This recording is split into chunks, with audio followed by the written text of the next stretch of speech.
Kayo ang asin ng lupa, ngunit kung ang asin ay tumabang, ay ano ang ipagpapaalam? Wala nang anumang kabuluhan, kundi upang itapon sa labas at yurakan ng mga tao. 14 Tagalog. Kayo nga ang ilaw ng sanlibutan. Ang isang bayan na natatayo sa ibabaw ng isang bundok ay hindi maitatago. Okay, 6:15. Hindi rin nga pinaningasan ng isang ilawan at inilalagay sa ilalim ng isang takalan, kundi sa talagang lalagyan ng ilaw at lumiliwanag sa lahat ng nangasa bahay. 16. Lumiwanag na gayon ang inyong mga ilaw sa harapan ng mga tao, upang makita nila ang inyong mabubuting gawa at kanilang lumalatiin ang inyong Ama na nasa langit. 17. Huwag ninyong isiping ako'y naparito upang sirain ang kautusan o ang mga propeta. Ako'y naparito hindi upang sirain, kundi upang ganapin. 18. Sabay-sabay. Sapagkat katotohanan sinasabi ko sa inyo, hanggang sa mga wala ang langit at ang lupa, ang isang bundok o isang putlit, sa anumang paraan ay hindi mawawala sa kautusan, hanggang sa maganap ang lahat ng mga bagay.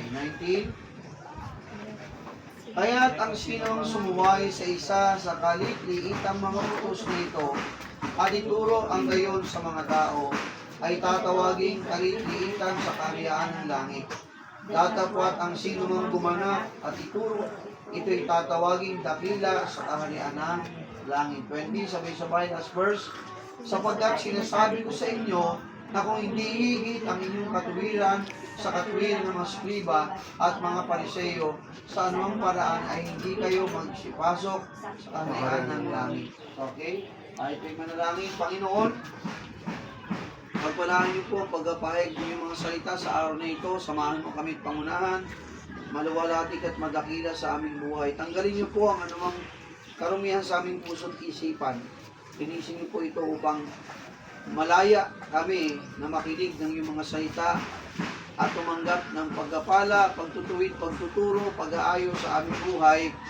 At kami po may papakumbabang tanggapin po itong iyong mga salita at ito po i-apply sa aming buhay ang lahat ng aming matututunan. Pangunahan mo kami, O Diyos, at purihin ka sa ngalan ni Jesus.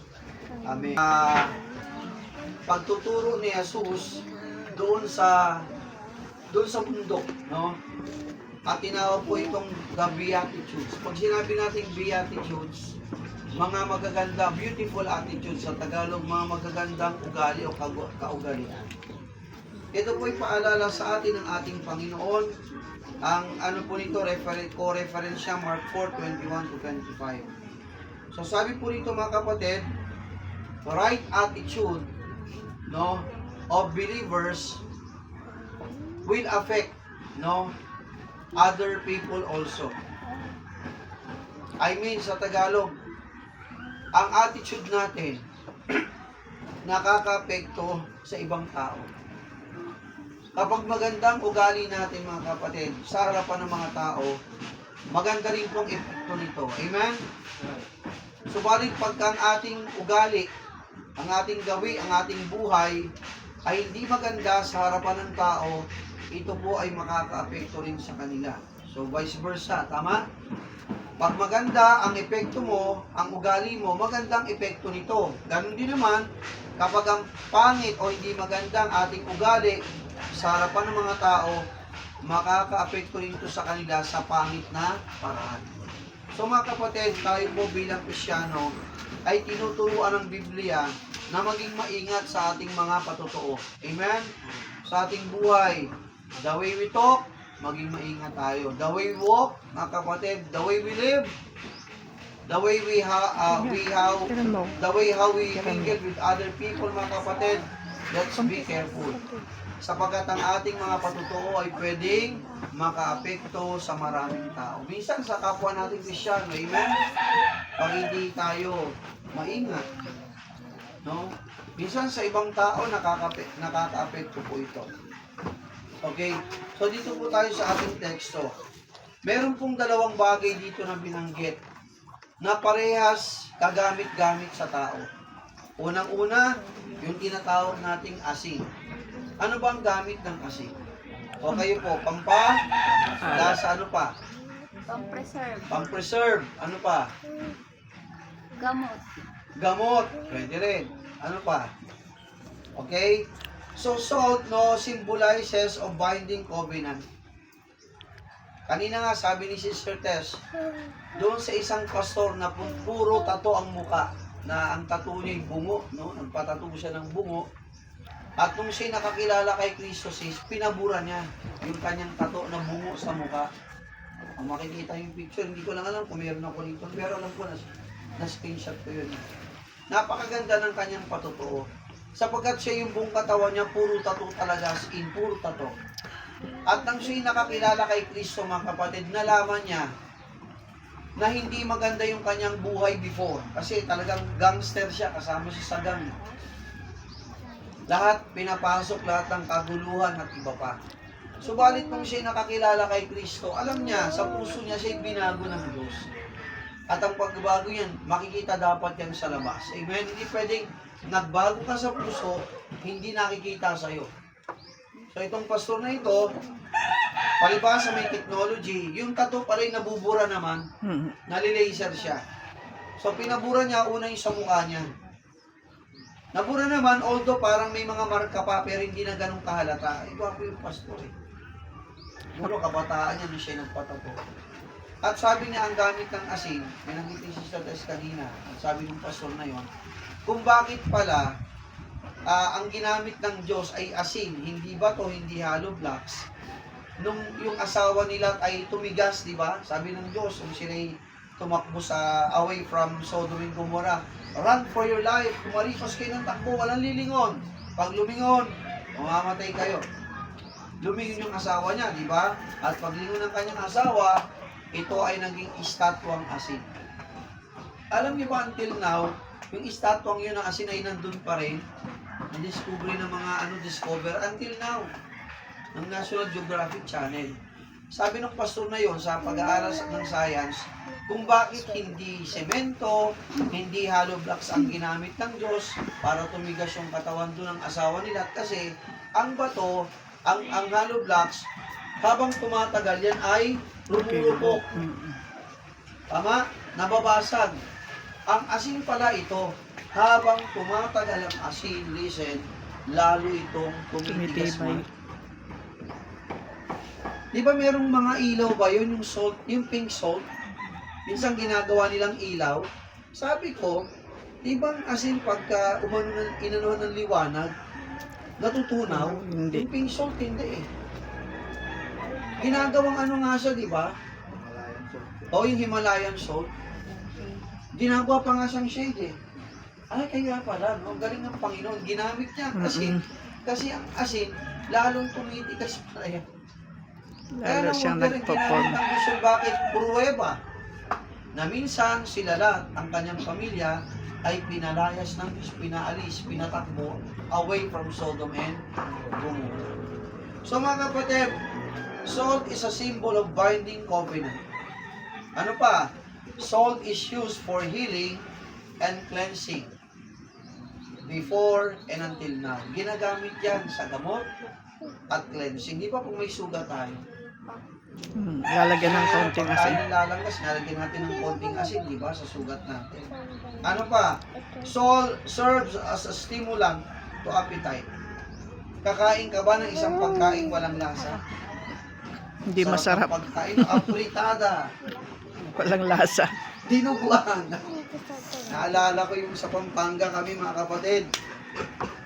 Nagdinuguan sila ng pato, brat. First time kumatikim. Sila lahat kinain na. Pero natikman ko yung pato. Grabe. Nakailang manggo ako, brat eh. Ang sarap niya.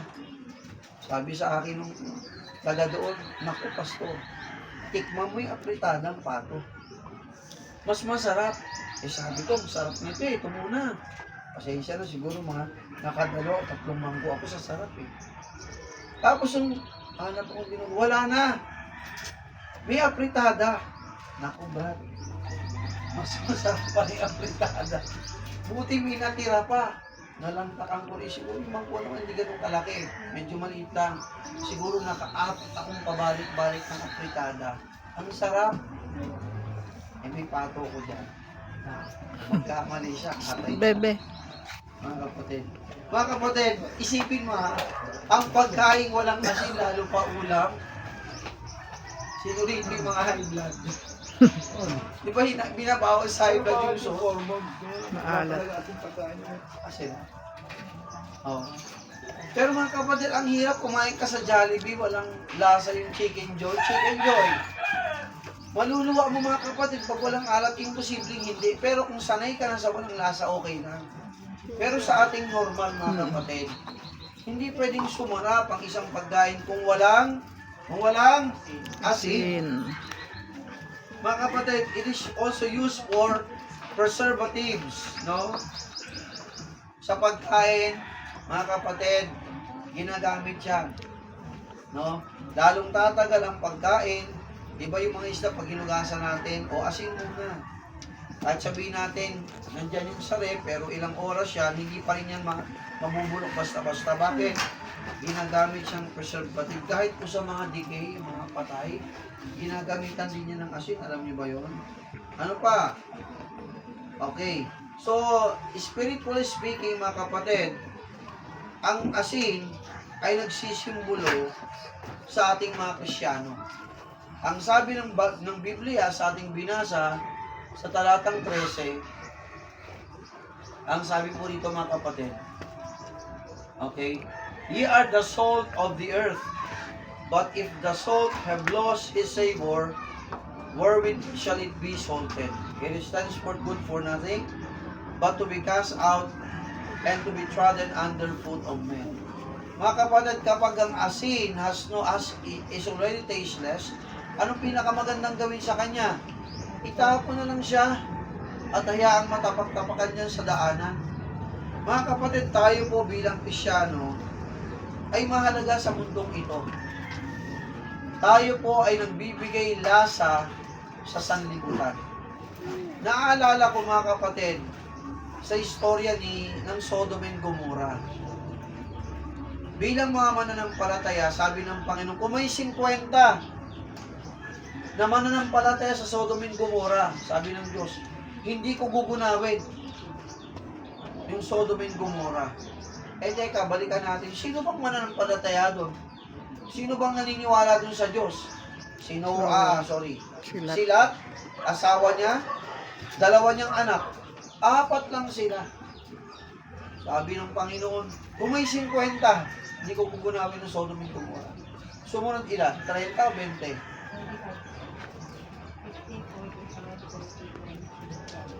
Okay.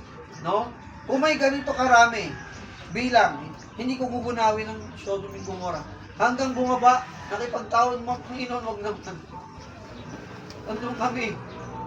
Sabi ng Panginoon, kung may 10, hindi ko gugunawin ng Sodom and Gomorrah. Balikan natin, ang mananampalataya doon, silat, asawa niya, at 2 niyang anak. So, sa madaling salita, 4 lang. 4 lang. So mga kapatid, isipin mo dahil sa mga mananampalataya, hindi ka agad-agad sinunog ng Diyos ang Sodom and Gomorrah. Nakuha niyo mga kapatid? Tayo rin po bilang Kristiyano mga kapatid. Tayo po'y nagbibigay lasa sa sanlibutan. Marahil pasalamat tayo dahil hindi pa talaga ginugunaw sa ngayon ng Panginoon ang mundo mga kapatid. Bakit nandito pa tayo eh? Pangalawa, ang gospel, ang salita ng Diyos, ang ebanghelyo ng Diyos, mga kapatid. Kailangan natin ito, mga kapatid, na ibahagi sa maraming tao. Amen? Mapalad tayo. Kahit nga po sa mga pamilya, kung halimbawa, ang isang pamilya ay hindi pa Kristiyano lahat, pero mga kapatid, may Kristiyano dyan.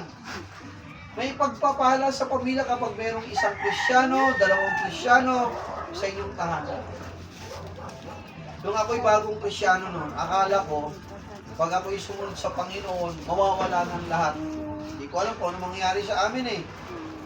Dati kung may trabaho, bigla nawalan ako ng trabaho, sumuko sa Panginoon. Binigay yung buhay ko sa Panginoon. Sabi ko, paano na yung nanay ko? Paano na yung bayarin sa bahay? Iba pa. Sabi ko, paano na? Pero mga kapatid, God, the way of the Lord is perfect, mga kapatid. Sumunod ka lang sa Kanya. Hindi niya pababayaan silang mga nagtitiwala sa Kanya. Mga kapatid, sabi nito, ang asin, kapag nawala ng lasa, mas mainam pang itapon ito sa daan at hayaang tapakan ng mga tao. Mga kapatid, tandaan natin ito, tayo po'y asin ng sanlibutan. Amen? Amen. Pinagpala, mga kapatid, ang ating bansa, nabot ng salita ng Diyos, at lalong pinagpala ang ating bansa sapagkat may mga tunay na Kristiyano sa ating bansa. Amen? Kasama po tayo doon, mga tunay na ligtas, tunay na mga sumampalataya sa ating Panginoon. Sumunod sa atin sa verse 14. Ye are the light of the world. A city that is set on a hill cannot be hid. Sa Tagalog, kayo nga ang ilaw ng sanlibutan. Ang isang bayan na natatayo sa ibabaw ng isang bundok ay hindi maitatago. Mga kapatid, nung ako'y bata-bata pa, pag pupunta kami ng probinsya, Bicol, yung malalayong lugar, sa gabi, tuwang-tuwa ako. Kasi pinagdadaanan kami, sobrang dilim ng lugar. Lalo na yung matataas, sobrang dilim. Parang nakakatakot duman, di ba? Pero mga kapatid, nung ako'y bata, kapag kami dumadaan sa isang lugar na medyo mataas ang gilid, yung buro, nandun kami sa baba, nakakakita ko ng mga tahanan may mga ilaw, ang sarap tingnan eh. Alim na alim po ako, sinusundan ko yan, kaliwa kanan. Tapos yung bus, pag dumadaan, sinasabi ko, liliit naman ang bahay. Akala ko bahay kubong maliit. Yung pala mga bahay kasi nga, medyo malayo kami. Pero lumiliwanag sila, ang sarap tingnan. Lalo mo't makakakita ka sa tuktok ng bundok ng lakas ng ilaw. Mga kapatid, hindi mo pwedeng itago ang ilaw. Amen? Yan po ay makikita at makikita.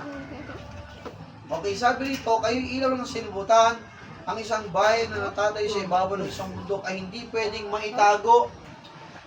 Mga kapatid, sapagkat ang liwanag ay talagang makikita. Ngayon, anong pagkakaiba ng dalawa? Bagawan parehas useful. Salt and light are both useful. Salt is hidden. Ang asin na itatago. Nakikita ba ang asin? Kung lasa niya, hindi. Dalawang analogy. Tayo po ay asin na nagbibigay lasa sa sanlibutan at tayo rin po ay liwanag. Yung liwanag na yan, nanggagaling sa ating Panginoon Jesus at sabi diyan, tayo rin po ay liwanag ng sanlibutan. Nakuha po, hindi pwedeng walang asin sa pagkain at sa ibang bagay. Hindi rin pwedeng walang liwanag, lalo pa sa gabi. Parehas pong mahalaga yan, mga kapatid. Okay. Anong sabi sa 15? Sabi niya, neither do men light a candle and put it under a bushel, but on a candlestick, and it giveth light unto all that are in the house. Kami po'y lumaking mahirap. Maraming beses, maraming taon sa aming buhay na kung hindi kandila, gasera, o sa bote may takip, bubutasan mo yung takip, di ba? Lalagyan mo ng tela yung pabilo, pababa. Ang tawag dun gasera. Pag yun ang aming ilaw, subong magdamag, asahan mo na pag umaga, nagtatawanan kami. Bakit? Ang itim ng sabi ko, Ilong. mukha kang goy, ikaw mukha kang gorilla. Bakit? Yung dito namin ang iitin. Tatawanan kami pag gising ng umaga. Siyempre ang papangit nyo, di ba? Mukha ka, ilaway ka, yung buhok mo gulo-gulo, tapos ang itim ba ng butas ng ilong mo. Nagtatawanan kami. Gusto pa naman yung malakas ng igaganyan mo yung ano para lumakas pag ano yung tataob mo. Oo. Lalo na, Totoo kami pagka yung maliwanag eh. Ang lakas ng usok tawag doon. doon. Yung bro, nilalagyan siya ng gas na parang tine, tapos bomba. Coleman. Petromax o Coleman, no? Natutuwa ako dun, bro. Ganon Kasi gamit ng parang mga tela lola siya, ko sa diba? restaurant dati eh. Tela, Paano kaya gumagano kaliwanag Kasi yun? ilog na Para siyang tela na plastic na ewan na pag binumbahan mo, lumiliwanag. Para siyang bumbilyang ano. Sabi kong galing din ang inventment nito mga kapatid. Magaling Coleman. siya eh.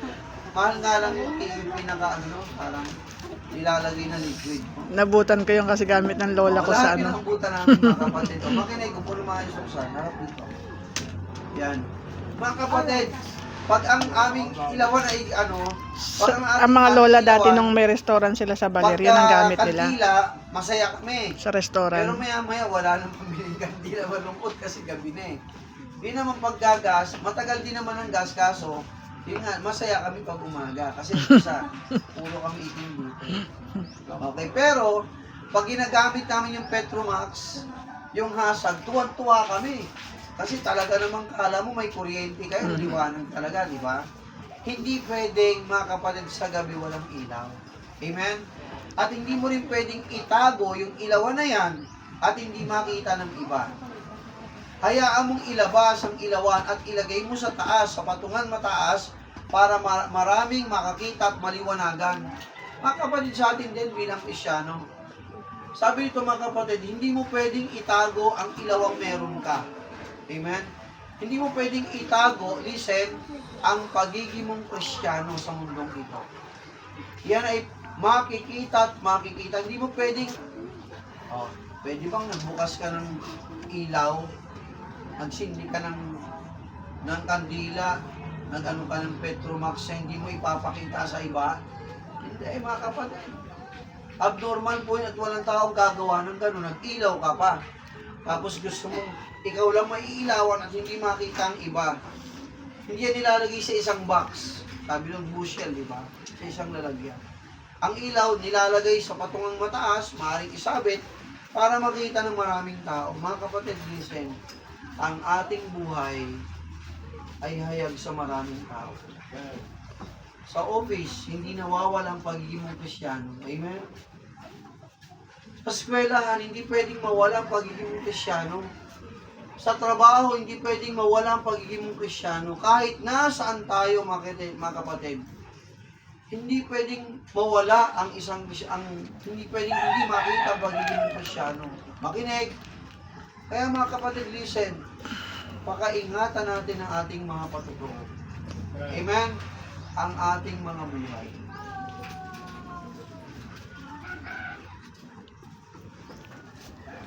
Pakaingatan po natin. Itabi mo na yung mundo. No? Ang sabi ng Bible sa 16, let your light so shine before men, that they may see your good works and glorify your Father which is in heaven. Sa Tagalog, lumiwanag na gayon ang inyong ilaw sa harap ng mga tao upang makita nilang inyong mabubuting gawa at ang kanilang luwalhati ng iyong Ama na nasa langit. Kung meron pong makikita dapat ang mga tao na gumagawa ng mabuti, listen, walang iba kundi tayo mga Kristiyano. Amen? Amen. Kung may nakita dyan sa loob ng eskwelahan nyo, sa room nyo, sa klase nyo, ate, makinig, mga young people, na mabuting mag-aaral, dapat ikaw, tayong mga Kristiyano. Amen? Kung may gumagawa sa eskwelahan ng mabuti at karangal-rangal, tatanggap ng parangal, listen mga kapatid, tayong mga Kristiyano, kayong mga Kristiyano, mga young people, kung may dapat nag-aaral, nag-excel sa loob ng eskwelahan, dapat tayong mga Kristiyano. Sapagkat nakakahiya, mga kapatid, listen, Kristiyano, gumawa ng kalokohan. Yun lang eh. Buti kung teacher mo na makakita eh. Buong klase. Malalaman ng buong school, si kanito, si Roxanne. Ganun ang ginawa niya sa ano. Mababalita yan sa ibang mga room, sa iba, si Roxanne. Nakakahiya po yun mga kapatid. Isang empleyado, kumuha ng mga tanso sa kanilang trabaho. Walang papaalam, ibawal yun, di ba? Kahit maliliit lang yan at iba pa. Tapos binenta sa junk shop, ilang kilo po eh. Maliliit pero ilang kilo, dami. Buti kung boss mo lang makakalam, yung supervisor mo. Kakalat yan, yung si ganito. Di ba si CJ? Naglabas ng 2 sandok na pag-aari ng Quest Hotel. Dalawang sandok na sisi. Kung hindi ka masuspinde, tanggal ka sa trabaho. Makinig, sira ang testimony mo. Nakuha niyo mga kapatid? Amen. Oh. Mga staff ng church, mag-ingat sa inyong mga trabaho, mag-ingat sa inyong mga pag-aaral, kahit nasaan tayo, mag-ingat tayo. Lalo na pamilya ng pastor. Diba? Asawa ng pastor. Pastor, may lalaki yun. Bading. Pastor, diba? Nangabit. Makinig mga kapatid, lahat tayo, tanda natin to, asin ng sanlibutan. Lahat tayo po'y liwanag ng sanlibutan. Kaya pakaingat po tayo. Kristyano ka, nagbibisyo ka pa rin. Ano kayang sabihin ng mga tao, isang beses tumupas ako, di meron akong isang stick ng sigarilyo. Eh dati kong paborito yun. Minsan nga may nagkaalok sa akin yan, kung napadaan ako dyan, Pastor, tagay. Eh, naman tanggapin nyo. Kasi gawain ko yun dati. Anak, mga young people, huwag nyo lang gayahin yun ha. Pass na yun. Sinong ka mo na yun? 25, 26 years ago. Kasi 2026 na ngayon. Huli kong vision, 1999. Sino ka po na yun? At talaga naman hindi ko na pinilitan pa. Hindi ko na tinikman pa. Kasi alam ko ba, kapag tinikman ko uli, ma-addict na naman ako, hanap-hanapin ko. Kaya mga kapatid, ayoko na lang. Tama na kami. Talagang tinulungan. Although struggle ako. Paborito ko to eh. May mga paunti-unti, nag-aalok pa rin sa akin. So, sabi ko, mga kaklase ko, until now, mga kaklase kong siman. Oh, sa GC ng Pastor. Reunion tayo ulit, blah blah blah. Eh napansin ko sa GC namin, every time yung magtitipon sa GC, may pag-uusap, hindi mo wala inuman, high school kami. Hanggang ngayon mga kapatid, kasama pa rin ako sa GC ng high school namin, batch namin. Alam mo, pag tinitingnan ko yung mga ano nila, post nila, sis, laging may bote ng alak. Laging gano'n. Kaya nananawa na ako eh. Hindi lang kayo bote ng alak, puro kayo pasyal sa Batangas, kung saan saan nakapunta, outing ng iba pa. Mga kapatid, listen, meron tayong karapatang tumanggi. Amen? Amen. Hindi ibig sabihin hindi na natin sila mahal, but we have to stand. Amen? We have to stand firm. Paano makikita sa atin ang pagbabago kapag ikaw ay tumitindig pa rin sa tindig mo dati? Paano makikita sa yung pagiging liwanag at pagiging asin kung ginagawa pa rin natin yung ginagawa natin dati? Anong pagkakaiba natin sa kanila? Hello? Hello, young people, adult. We have to stand, mga kapatid, from the Word of God. Why? Because you are the light and you are the salt of the earth. Kailangan natin tumayo, mga kapatid. Tapos magsasalita tayo. Pambira, kanina, kahihitit mo lang ng sigarilyo eh. Kanina, kabibape mo lang kami, tapos magbibigay ka sa amin ng tracks. Kanina, kakainom ka lang na, kanina, kaiinom ka sa shot mo lang, tapos babahagin mo kami ng salita ng Diyos. Hello, mga kapatid, nakakahiya. Nakakahiya, mga kapatid. Nakakahiya po. Kaya sabi ng Bible sa 16, lumiwanag na gayon ang iyong ilaw sa harapan ng mga tao upang makita nila ang inyong mabubuting gawa, hindi masasamang gawa. Hello? Makita sa atin ang mabuting mga gawa, good works. Pag itong mga taong ito nakita nila ang mabubuting gawa, mga kapatid, ano mangyayari? Sabi ito, and your Father in heaven will be glorified. Maluluwalhati ang ating Ama sa langit kapag ang nakikita sa atin ng mga tao, mabubuti. Amen? Mga banal na gawa. Yun ang dapat makita sa atin bilang mga asin at bilang liwanag ng sanlibutan. Kaya mga kapatid, listen, pakaingatan natin ang ating mga buhay. Amen? Amen. Babae ka man, young people, adult, lalaki ka man, young people, adult, nasa school ka, nasa trabaho ka, nasa negosyo ka, ano pa, pastor? Nasaan ka man, sabi ng Bible, tayo po ay magliwanag. Mga kapatid, hindi ka niligtas ng Diyos para lang sa wala. Hindi kanya binago para lang sa wala. Si Jesus ay hindi namatay sa krus ng Kalbaryo at hindi niya inalay ang kanyang buhay sa krus para lang hindi ka magbago. Mga kapatid, inalay ni Jesus ang kanyang buhay sa krus ng Kalbaryo para baguhin ka. Amen? Amen. At dapat magpabago ka. Nakuha po mga kapatid, kasi nakakahiya po sa Panginoon. Mas masarap, mas mabuti, mas mainam na tayo po ay magpabago, sumunod sa salita ng Diyos. Bakit, Pastor? Ito po ay may dulot na pagpapala. Malusog na katawan. Yung once saved, always saved. Totoo naman talaga yun. We believe on that. Sabagat sabi sa John 10:27 to 30, my sheep hear my voice. I know them. And they follow me, I give unto them eternal life. They shall never perish. Talagang hindi mawawala.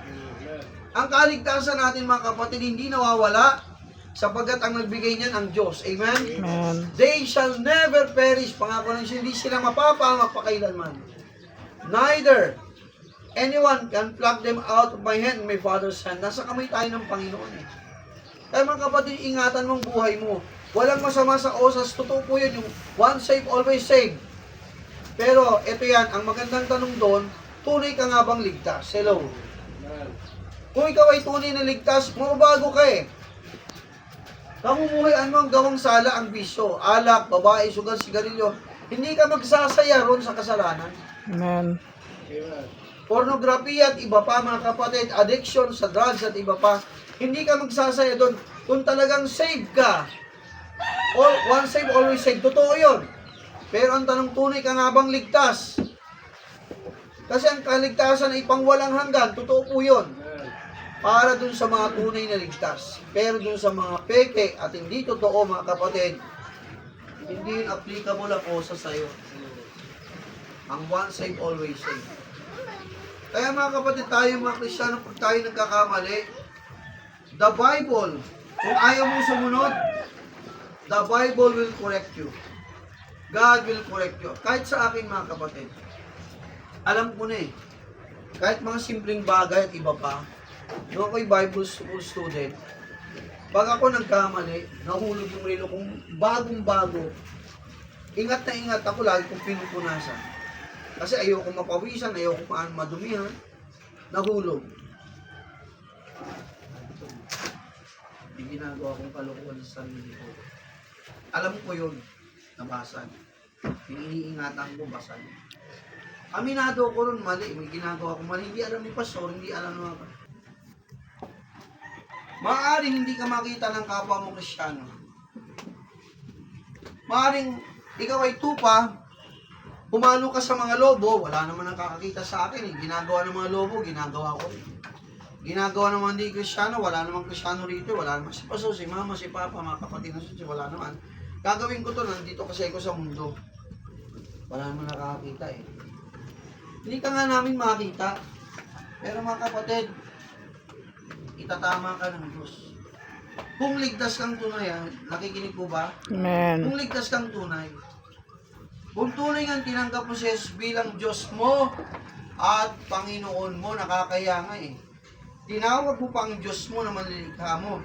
At tinawag mo siyang Panginoon ang buhay mo, pero hindi mo naman sinusunod ang Panginoon mo. Hello?